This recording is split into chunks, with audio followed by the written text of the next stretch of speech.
Teman-teman saya tuh rata-rata kalau nulis biografi itu 50% itu Buddha, 25% Katolik, 25% Kristen. Nah. Oh gitu. Kok persentase itu maksudnya gimana? Nek biasakan yo neng kelenteng, nek Natalan yo neng gereja gitu. Oh gitu. Campur aduk agama itu banyak banget di kalangan saya. Nah, yang buat saya berpikir agak dalam itu ada orang Kristen neng dungone neng Katolik. Gitu kan jadi ruwet ya. Menurut saya itu agak ruwet waktu itu. Nah, bar rapor kuwi koncoku sing liyane ngomong ndak, nanti kowe siap nggak dipenging karo keluargamu bareng.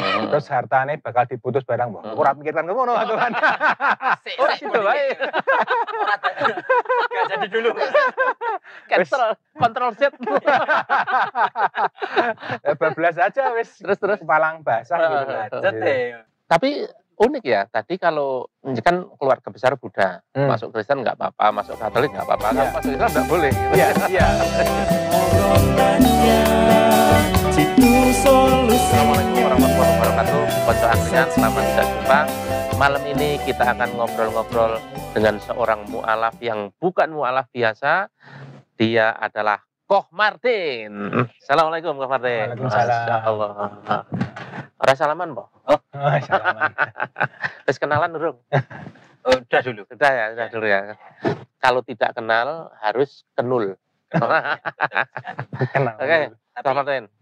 Gimana? Untuk prolog ini kok nggak seperti biasa. Iya. Ini kalau logika pedagang ini detik-detik kehancuran. Ya, hampir bangkrut. Oke. Hiroshima dan Nagasaki itu hancur karena bom. Nah, kalau ini hancur karena bon. Sudah mulai berkurang ya. Iya. Sekarang. Kang Mahono minta minum Kang Mahono. Minumnya apa ini? Minum teh saja. Oh, teh. Ya, sambil ngobrol sama Koh Martin. Koh Martin mau minum enggak? Ini Air putih saja. Oh, peduli kesehatan nih. Oh, kita mantep tenan nih. Kita dekwaan. Oke. Koh Martin. Ya.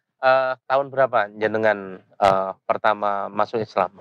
2006. 2006. Ya. Sampai sekarang berarti udah berapa tahun itu? 2006, 2003, piro ya? Nek 2016 kan berarti 10 tahun ya. Iya. 2026 20 tahun. Ya 17 tahun. 17 tahun. Sweet 17 ya ternyata ini. Lagi seger-seger ya. SMA. Ceritanya gimana kok? Dulu gimana kok bisa tertarik dengan Islam, kemudian masuk Islam itu gimana? Tadi itu ingat-ingat di angkringan lah ini dulu, tapi bukan angkringan yang ini. Oh iya. Nah itu habis main PS, waktu kuliah itu diajak ngobrol di angkringan kayak gini gitu loh. Oh. Terus? Nah itu kebetulan banyak non muslimnya semua. Ini berarti nostalgia gitu. Ini tadi saya jadi kelingan. Oh iya, dejavu. Sing nyebut masuk Islam itu sing ngajakin itu ternyata sing main PS tadi itu, di situ sing iya. Karena satu-satunya Islam dia gitu.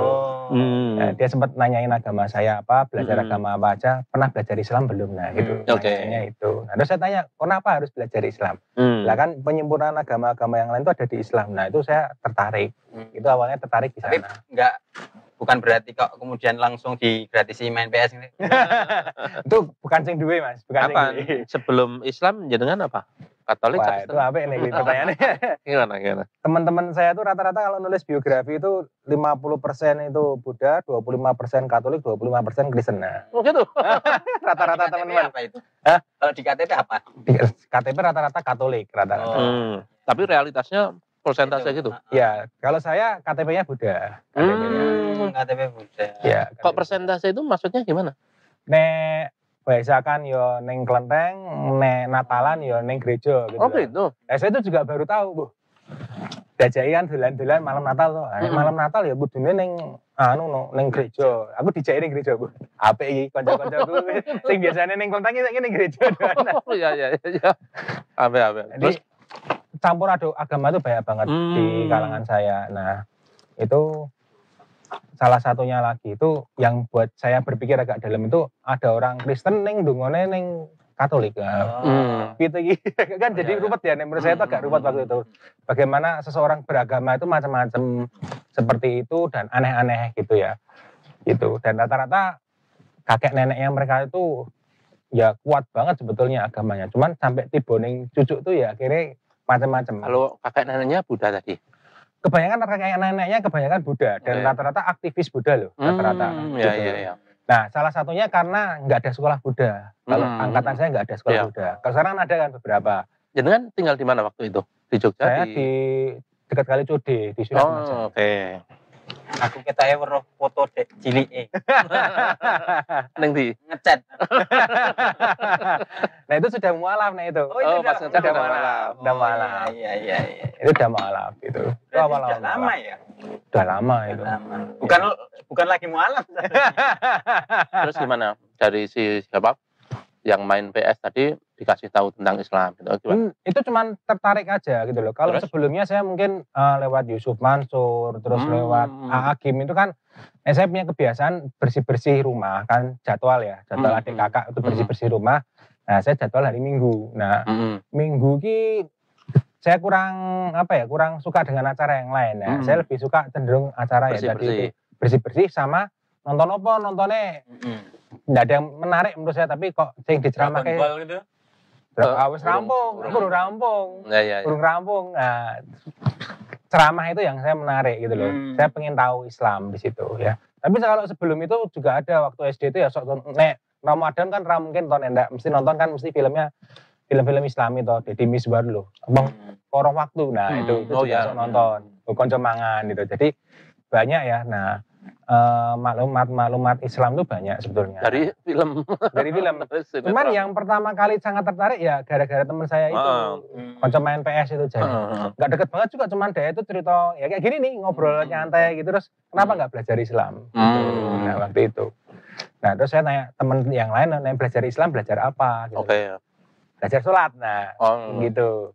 Belajar sholat. Nah, terus belajar sholat nih dihafalke Al-Fatihah. Gitu. Langsung praktek sholat gitu. Iya. Jadi tapi belum ngomong yang lain. Sebelum itu sudah ngomong nggak? Aku mau masuk Islam. Enggak. Cuma tertarik aja.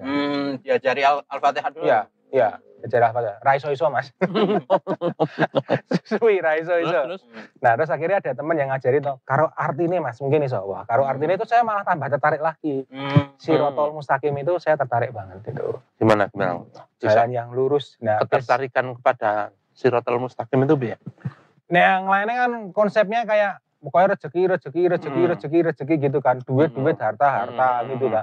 Nah, ini enggak, ini jalan yang lurus bagi saya. Ini jangan-jangan emang jalan yang saya cari gitu loh. Sirotol Mustaqim. Ya. Jadi terus bareng ngerti itu ngapalnya ini cepet mas. Sirotol Mustaqim Al-Fatihah tadi itu bisa. Jadi berdampak ya? Ya, karena ada tahu artinya. Login dulu. Hafal dulu. Ngapalin dulu ya toh. Hafal dulu. Terus sholat belum Islam. Belum sholat. Terus sudah sholat tapi belum Islam. Belajar sholat aja gitu. Terus apalagi nemeh ngerti Islam poso. Nah, poso juga tapi belum Islam. Belum Islam. Kayak poso Ramadan ya, tapi belum Islam. Ya, karena soalnya teman-teman saya banyak ternyata. Iya. Nggak apa-apa, saya juga puasa kok. Jadi konco-koncoku do agamane. Hah? Enggak. Belum. Jadi teman-teman itu karena kan itu zaman kuliah ya. Satu kos itu ada yang puasa. Pada ikut puasa semua. Oh, ini aneh ini. Yang muslim aja belum urung karuan poso. Ini malah poso. Nah, jadi kan saya jadi loh, ini kok apa ya? Saling mempelajari agama satu sama lain itu loh di saat-saat kuliah itu luar biasa. Baru cerita itu ternyata banyak yang puasa gitu loh. Ya, ada yang tapi rata-rata Buddha. Jadi dia tertarik untuk ikut sahur, puasa sampai buka juga gitu. Nah, mereka ngerti buka, saya tuh nggak ngerti buka. Dari kaliran ketuk semua. Iya. Jam 9 malam tuh udah buka belum? Pertama bukan buka istilahnya. Udah dibatalke belum loh? Kok dibatalke piye ya? Aku bilang. Ngomong ya dibatalke aku ngene iki. Engko rasa engko. Lah iya. Pikirnya poso sampai mati loh. Lah ora ngerti batasnya ya. Kapan ora ngerti ramu dengan itu loh. Dibatalke itu buka puasa. Buka puasa itu apa ya? Dimakan. Loh, kapan? Udah boleh ya? Udah boleh. Tuh, jam berapa? Jam 9. Boleh. Terus. Itu hari itu saya lagi masang kabel menek plafon ya. Kok lemes banget. Jadi nggak ngerti nih efek dari poso. Ya. Lemes banget nggak ngerti itu nih efek dari poso. Saya tanya ini lemes sih. Ya itu efek poso. Lemes tuh jadi nggak ngerti juga gitu kalau lemes di situ. Nah, tapi rasa lapar pengen makan itu enggak ada. Karena apa ya? Enggak terlalu sih. Nah itu karena sudah niat emang gitu di situ. Itu Dina ya nggak beduk gitu ya? Sadino ya bener. Puasa pertama tuh ingat banget Langsung soalnya pas Sadino. mundah plafon kelingan karena jebol ke plafonnya wong. Pasang kabel waktu itu kabel LAN komputer lah, kabel LAN komputer gitu dipasang. Nah, ini Terus? kan proses ini melakukan ibadah dulu sebelum masuk Islam. Ya. Ini proses masuk Islamnya itu seperti apa? Proses masuk Islamnya malah sepele banget jane Sepele aslinya. banget. Iya. Jadi itu tempatnya saya sampai lupa. Jadi cuman masuk Islami terus piye kan gitu tanya nanya kan. Syahadat. Nah syahadatnya apa? Ya itu nek kamu atayat itu ya syahadatnya ya kayak gitu. Oh, berarti aku sudah syahadat no, aku bilang. Oh ya harus diniati ya. Nek tak niati sekarang berarti masuk Islam. Ya iya cukup gitu. Ayo wes saiki bae aku gitu. Gitu aja. Terus Tapi tanpa disaksikan memikirkan nanti yang dilarang apa? Enggak ya. Enggak. Nah, bar rapor kuwi koncoku sing liyane ngomong ndak, nanti kowe siap enggak dipenging karo keluargamu bareng. Terus hartane bakal diputus barang. Wah, aku ora mikirkan ngono aku kan. Ora gitu wae. Enggak jadi dulu. cancel, kontrol Z. Bablas aja wis. Terus palang basah gitu. Lanjut deh. Itu yang menyaksikan si teman PS tadi atau beda lagi? Beda lagi. Siapa yang menyaksikan? Apa takmir masjid atau enggak. Itu dia teman-teman ngobrol gitu aja. Gitu. Cuman ini sudah teman-teman muslim. Ya. Di situ udah teman-teman muslim. Pokoknya aku saksinya kamu masuk Islam gitu. Ya, udah gitu aja. Terus ya saya nerusin belajar sholat. Nerusin belajar sholat. Nah, terus sekarang harus mulai sholat 5 waktu. Padahal orang tua belum tahu tuh, belum speak up kalau bahasa sekarang. Belum menyampaikan ke orang tua. Belum. Terus gimana? Menyampaikan ke orang tua ada tantangan-tantangannya gitu ada? Nah, itu diarahkan ke Birrul Walidain. Jadi harus walaupun Islam ya tetap harus sopan. Siapa yang ngajari Birrul Walidain? Ya teman-teman tadi itu juga gitu. Teman-teman tahu Islam. Itu kan habis gempa ya 2006 itu kan. Jadi kita aktivis itu kan saya tuh mulai agak kaget itu karena ada bantuan tuh kalau nggak agamanya sama nggak diturunkan. Nah itu di situ. Gitu. Jadi akhirnya saya tuh ikut bantingan juga untuk nolongin yang kebetulan keluarga muslim tadi itu. Nah itu banyak diskusi sama teman-teman muslim yang baru tuh di situ. Disitulah. Jadi kan ada yang rumah roboh, terus kita bantingan, terus akhirnya itu kan teman-teman muslim gitu. Karena kan lingkungan saya muslim nggak banyak teman gitu loh. Disitulah di relawan-relawan itu ke teman-teman muslim di situ. Pas gempa itu dampaknya cukup berat di daerah situ. Di tempat saya enggak. Oh enggak. Itu berkunjung kan. Oh berkunjung. Banyak aliran dana yang dititipkan saya walaupun cuma sedikit-sedikit ya 1 juta 2 juta kon beli susu bayi ngeterke ning ngone turi gitu, ngeterke ngone cangkringan itu ada beberapa teman-teman kakak-kakak saya dari kelenteng-kelenteng yang lain itu kumpulin semua gitu loh. Nah, terus habis itu kan, Mas ini ada yang butuh bantuan mana tak survei toh. Nah, nelalah kok sing liyane iki lancar, sing iki kok ora lancar gitu. Terus saya mulai, wah ini ada tuh model-model kayak gini yang lihat-lihat nek menolongin delok-delok wong. Padahal ya butuh dibantu kayak dadak delok-delok. Asline ora ngono. Iya kudune. Sing lain itu enggak nanyain, yang ini kok yang nanyain gitu loh.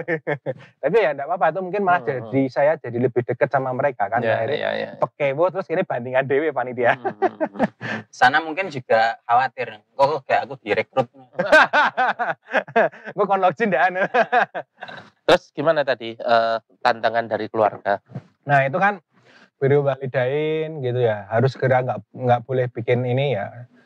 Kalau bahasa saya sekarang sih harusnya sounding dulu. Nah itu enggak langsung. Jadi kaget juga.